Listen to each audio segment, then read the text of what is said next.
Hello বন্ধুরা, নতুন সকাল ব্লগে আপনাদের স্বাগত। বাড়ির সব কাজকর্ম সেরে মেয়েকে স্কুলে পাঠিয়ে দিয়ে এখন বেরিয়ে পড়েছি বাজারে। আমি আর মিঠাইয়ের বাবা দুজনে মিলে যাচ্ছি একটু বাজারে। বাজারে বলতে আমাদের বাড়ি থেকে 4-5 কিলোমিটার দূরে। বাড়ির কিছু কিছু জিনিস ফুরিয়েছে, সেগুলোও নিয়ে আসবো, সঙ্গে একটু ফলও নিয়ে আসবো। সেই জন্যই দুজনে যাচ্ছি। মিঠাইয়ের বাবা না থাকলে আমি টোটোতে করেই যাই, তো আজ যখন বাইকেই যাচ্ছি। শ্বশুরমশাই এগুলো করেন, কিন্তু ওনার বয়স হয়েছে বলে আমি একটু বেশি করি। তা চলুন কাবলে মায়াপুরটা আপনাদেরকে একটু দেখাই। দেখুন, এই যে জায়গাটা দেখছেন, এটা হচ্ছে কাবলে। 2 বছর আগে যারা এখানে এসেছে তারা এখন যদি আসে এই জায়গাটা চিনতে পারবে না, কারণ একদম অন্যরকম হয়ে গেছে। গত বছর আমাদের রিলেটিভ কলকাতা থেকে এসে ওরা মায়াপুর পেরিয়ে চলে গিয়েছিল, কিন্তু যখন বুঝতে পেরেছে তখন আবার ফিরে এসেছে।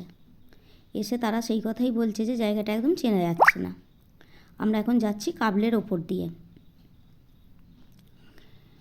আমরা প্রথমে মায়াপুর যাব, তারপরে কাবলেও দুটো একটা কাজ আছে, এসে সেখানে সেই কাজগুলো সারব।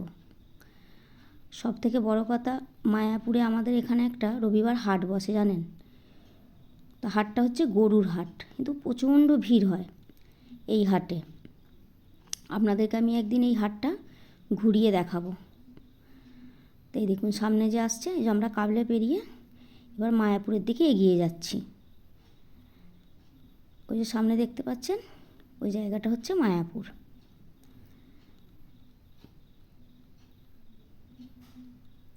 খুব সুন্দর এখন লাগে জায়গাটা, আগে এত সুন্দর ছিল না, এখন খুব সুন্দর জায়গাটা, মানে সাজানো গোছানো হয়ে গেছে।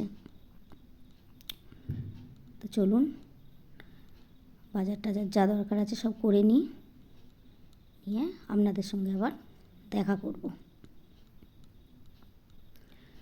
চলুন।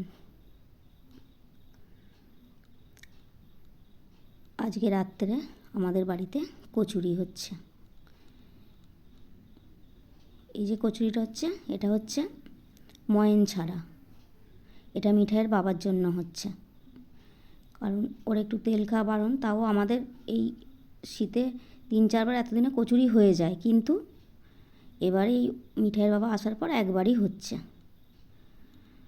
আমাদেরগুলো আগে ভেজে তুলে রেখেছি, তারপরে ওরটা ভাজা চলছে এখন।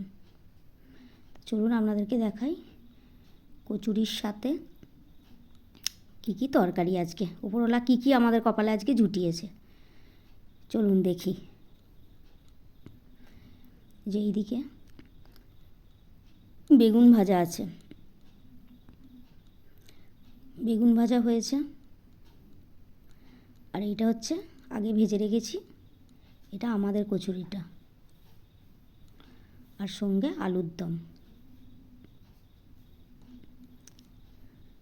ঠিক আছে, চলুন খাওয়া দাওয়া করে নেওয়া যাক। আপনারা ভালো থাকুন, সুস্থ থাকুন, টাটা।